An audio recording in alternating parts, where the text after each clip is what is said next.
ملا رومی رحمۃ اللہ لکھا ہے حضرت عیسیٰ علیہ السلام کے دور کا۔ آپ فرماتے ہیں کہ حضرت عیسیٰ کے پاس ایک شخص آیا تو اس نے کہا مجھے جانوروں کی بولیاں سکھا دے۔ جناب عیسیٰ علیہ السلام فرمانے لگے، یا حضرت موسیٰ علیہ السلام فرمانے لگے، بھائی تو جس طرح بھی ہے نا تو اسی طرح ہی اچھا ہے، جو کام تیرے اختیار میں نہیں ان میں مداخلت نہ کر، جو کام جس کا ہے اسی کو ساجے، تو مداخلت میں کہنے لگا نہیں مہربانی کرے۔ آپ نے فرمایا چلو ٹھیک ہے سکھا دیتے۔ وہ آدمی گھر کے اندر بیٹھا تھا تو جانور رکھے ہوئے تھے، گھوڑا تھا، گائے تھی، بکری تھی، بلی تھی، کتا تھا، چند جانور تھے۔ تو چھوٹی سی کوئی چیز گری ہوئی تھی تو کتا کھانے لگا تو بلی نے پہلے کھا لی۔ اس نے کہا مجھے تو کیوں نہیں کھانے دیا، ساری کھا گیا ہے۔ تو بلی کہنے لگی فکر نہ کر، تمہارے مالک کا گھوڑا کل مر جائے گا، بڑا ذرا گوشت ہوگا، کھا لینا۔ مالک نے بات سن لی، وہ بڑا سمارٹ بنا، گھوڑا رات کو ہی بیچ آیا، اگلے گھر جا کے مر گیا۔ اب اگلے دن بلی اور کتا پھر بات کر رہے ہیں تو کتا کہتا ہے تو بڑی جھوٹی ہے، تو نے کل کہا تھا گھوڑا مرے گا، وہ تو مرا ہی نہیں۔ کہنے لگی چل فکر نہ کر، آج گائے مرے گی۔ اس نے سن لیا، گائے بھی چھوڑ آیا۔ پھر اس نے کہا تو بڑی جھوٹی ہے، تو نے کہا تھا گائے مرے گی، کوئی نہیں مری۔ کہنے لگی فکر نہ کر، آج بکری مرے گی۔ اس نے سن لی، بکری بھی چھوڑ آیا۔ ملا رومی رحمۃ اللہ تعالیٰ علیہ فرماتے ہیں کہ بلی بڑی مایوس بیٹھی ہے تو دوسرا جانور کتا اس سے پوچھتا ہے کہ تو آج بڑی پریشان ہے، کیا ہوا؟ بڑے تو جھوٹ بولتی تھی، آج بڑی مایوس ہے۔ کہنے لگی پریشان اس لیے ہو کہ آج ہمارے مالک کی روح پرواز کر جائے گی۔ بکری تو چھوڑ آیا تھا، گائے تو چھوڑ آیا تھا، گھوڑا تو چھوڑ آیا تھا، اپنے آپ کو کہاں چھوڑ کے آتا؟ حضرت اسرائیل علیہ السلام سے بھی کچھ چھپ سکتا ہے؟ اب بڑا پریشان ہوا، حضرت عیسیٰ علیہ السلام کی خدمت میں، حضور مہربانی کرے، وہ تو باتیں کر رہے ہیں جانور کہ میری باری ہے۔ تو آپ فرمانے لگے تجھے کہا تھا تو جس حال میں ہے اسی میں رہ، آگے بڑھ کے مداخلت نہ کر، اپنے دائرہ کار کے اندر رہ، تو آگے بڑھا ہے، تو مرضی کا رزلٹ چاہتا تھا۔ کہا حضور مہربانی کرے، اب ہوگا کیا؟ آپ فرمانے لگے تیرے گھر کے اندر ایک شخص کی موت لکھی ہوئی تھی، گھوڑے کا وقت آیا تو اسے چھوڑ آیا، اب وہی موت جب گائے پہ آئی تو اسے چھوڑ آیا۔ اب تو نے تو سمجھا کہ میں نے وہاں سے بھی لاکھ بچا لیا ہے، یہاں سے بھی 80,000 بچ گیا ہے، بکری کی باری آئی تو نے وہ بھی 30,000 بچا لیا۔ اب تو نہیں بچ سکتا، اس لیے کہ ارادہ قدرت ہے، تو اپنی مرضی کا رزلٹ مانگ رہا تھا نا، تو وقت آ گیا ہے۔ اگر تو ارادہ قدرت پہ رہنے دیتا تو شاید تیری عمر لمبی کر دی جاتی۔ حضرت سری شکتی رحمت اللہ علیہ درخت کے نیچے بیٹھے تھے، تو درخت سے کہنے لگے کئی دن ہو گئے کوئی نصیحت نہیں کسی نے کی، تو چل تو ہی کر دے کوئی، میرا دل سخت ہو گیا۔ تو اللہ نے درخت کو زبان دی، وہ بولنے لگا، کہنے لگا میری طرح کے بن جائیں، خود دھوپ میں جلتا ہوں، لوگوں کو چھاؤں دیتا ہوں، لوگ روڑے مارتے اور میں انہیں پھل دیتا ہوں۔ تو حضرت فرمانے لگے تیری بات نے میرے اوپر بڑا اثر کیا، ایک سوال نہ پوچھ لوں؟ کہنے لگا پوچھ لیں۔ تو فرمانے لگے تو اتنا ہی اچھا ہے تو تیرا انجام کیوں نہیں اچھا؟ جب تو خشک ہو جاتا ہے تجھے جلا ہی دیا جاتا ہے۔ اصل تو یہ نا کہ انجام بندے کا ٹھیک ہو، آخرت اس کا انجام ٹھیک ہو، تجھے جلا دیا جاتا ہے۔ تو کہتے ہیں درخت کہنے لگا حضور آپ نے تو مجھے کہا تھا نصیحت کرنے کا، اب آپ نے مجھے شروع کر دی ہے، اور میری نبض پہ آپ نے ہاتھ رکھ لیا ہے، بڑا اچھا کیا مجھے آپ نصیحت کر رہے ہیں۔ کہنے لگا حضور میرے اندر بڑی خوبیاں ہیں پر ایک خامی ہے، جس وجہ سے میرا انجام ٹھیک نہیں ہوتا، میرے پاس استقامت کوئی نہیں، ادھر کی ہوا ہوتی ہے میں بھی ادھر کا ہی ہو جاتا ہوں۔ اگر کہیں استقامت ہوتی تو پھر میرا یہ انجام نہ ہوتا۔ استقامت اختیار کریں زندگی کے اندر، استقامت جو ہے وہ انسان کا انجام ٹھیک کرتی ہے۔ تیرا جو توکل ہے وہ مضبوط ہونا چاہیے، تیرا بھروسہ اپنے رب کی ذات۔ تو غافل ہو گیا اللہ سے، تو نے اسباب پر بھروسہ سارا کرنا شروع کر دیا. اسباب اختیار کیے جاتے ہیں, بھروسہ رب کریم پہ کیا جاتا ہے. دینے والا, عزت بھی اللہ دے گا, رزق بھی اللہ دے گا. بلکہ امام غزالی رحمۃ اللہ علیہ نے تو حدیث لکھی ہے, آپ فرماتے ہیں کہ نبی پاک صلی اللہ علیہ وسلم نے فرمایا جس نے بندوں سے عزت تلاش کی رب اسے رسوا کر دے گا. جو سیاست کر کے عزت حاصل کرنا چاہتا ہے, جو اس طرح کا ماحول بناتا ہے کہ میں کوئی ایسے کام کروں کہ لوگ میری واہ واہ کریں, لوگوں سے عزت کا حصول کرنے والے کو رسوا کر دیا جاتا ہے. عزت در اصل وہی ہے جو رب کریم عطا فرماتا ہے. میرے عزیز دوستو, آپ اپنی توجہ, دل کی توجہ, روح کی توجہ اپنے مالک کی جانب جب کر لیتے ہیں, غفلت کا پردہ اتار دیتے اور ہر وقت غلبہ رکھنا پیسوں کا, ہر وقت اسی میں سوچنا, اسی میں محو ہو جانا, پھر آپ کا ذہنی نقصان ہوتا ہے. پھر آپ کی روح جو ہوتی ہے وہ بے چین رہنے لگتی ہے. پھر ایسے بھی غریب دیکھے جن کے پاس پیسے ہیں, پیسوں کے علاوہ کوئی شے بھی نہیں. پھر ایسے بھی تنگ دست دیکھے کہ جن کے پاس جائیدادیں بڑی ہیں اور ان کے پاس رات کو سکون سے سونے کے لیے وقت کوئی نہیں.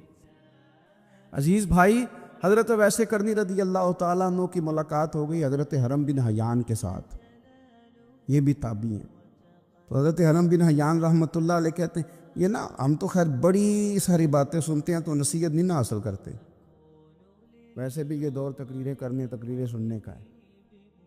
جو عمل کرنے والے لوگ تھے ان کا کیا طریقہ تھا کہ وہ ایک دو جملہ ہی کافی تھا. علم و بس کری ہو یار, وہ ایک کوئی عرفتے نہیں درکار. جملہ ایک بھی تیرے لیے کافی ہے, لیکن شرط یہ کہ تو عمل کا ارادہ رکھتا ہو, تیرا خیال ہو کہ عمل کرنا. وہ لوگ نا مختصر سی باتیں کرتے, مختصر سی نصیحتیں کرتے, لیکن وہ عکس جلدی کرتے, اس میں سے اپنے لیے خیر جلدی تلاش کرتے. حضرت حرم بن حیان کی ملاقات ہوئی حضرت اویس کرنی رضی اللہ تعالیٰ عنہ کے ساتھ. تو حضرت حرم بن حیان کہتے ہیں میں نے عرض کی حضور میں کسی ملک میں جا کے رہنا چاہتا ہوں, کہیں سکونت اختیار کرنا چاہتا ہوں, یہاں سے ہجرت کرنا چاہتا ہوں, تو مجھے کوئی آپ مشورہ دے میں کہاں جاؤں. تو فرماتے ہیں کہ میں نے جب یہ سوال کیا تو حضرت ویسے کرنی نے مجھے اشارہ دیا, فرمانے لگے ملک شام چلا جا. کہتے میں نے اگلا سوال کیا حضور وہاں جا کے کاروبار کیا کروں گا, رہوں گا کیسے, کھاؤں گا کہاں سے. تو فرماتے ہیں حضرت ویسے کرنی نے رومال اٹھایا, کندھے پہ رکھا اور چلنے لگے. میں نے کہا حضور آپ نے سوال کا جواب ہی نہیں دیا. تو فرمانے لگے جس دل کو ابھی تک یہی یقین نہیں آیا کہ روزی کون دیتا ہے اسے میں نصیحت کیا کروں. میں تجھے نصیحت کروں جیسے آج تک یہی نہیں پتا کہ روزی کون دیتا ہے. تو ابھی تک اپنے دل کو پکا ہی نہیں کر پایا کہ روزی رب دیتا ہے. او خدا کے بندے کیا نصیحت کروں تجھے, تو ابھی تک یہاں اڑا ہوا ہے. مال کماتے کماتے مقصد مال نہیں بنانا, دولت حاصل کرتے کرتے محبت دولت کی نہیں دل میں پیدا کرنا. بال بچے, گھر بار, مکان, اس کے پیچھے بھاگتے بھاگتے ایسا نہ ہو کہ پلٹ کر دیکھیں تو ہمارا بہت سا روحانی, فکری اور ذہنی نقصان ہو چکا ہو. بہت سارے لوگ ہم میں سے ایسے ہیں جو الحمدللہ مقصود نہیں دولت کو بناتے, جن کا مقصود رزق حلال ضرور ہے لیکن وہ اس کو اپنے ذہن پہ سوار نہیں کرتے, صرف دولت کی ہو کے زندہ نہیں ہے, وہ اللہ کے بندے بن کے زندہ ہے, رسول اللہ صلی اللہ علیہ وسلم کے غلام بن کے فخر محسوس کرتے. دولت کی طرف جتنی زیادہ ہماری توجہ ہو گئی ہے اور مال کی جانب جتنا زیادہ ہمارا ذہن ہو گیا ہے, سارے رشتے مال میں تلنے لگ گئے, ہر چیز کو اسی عینک سے دیکھا جانے لگا ہے. اللہ تعالیٰ نے قرآن مجید میں ارشاد فرمایا کہ یا ایھا الذین آمنوا لا تلہکم اموالکم ولا اولادکم عن ذکر اللہ. اے ایمان والو, تمہارا مال اور تمہاری اولاد تمہیں اللہ کے ذکر سے کہیں غافل نہ کر دے.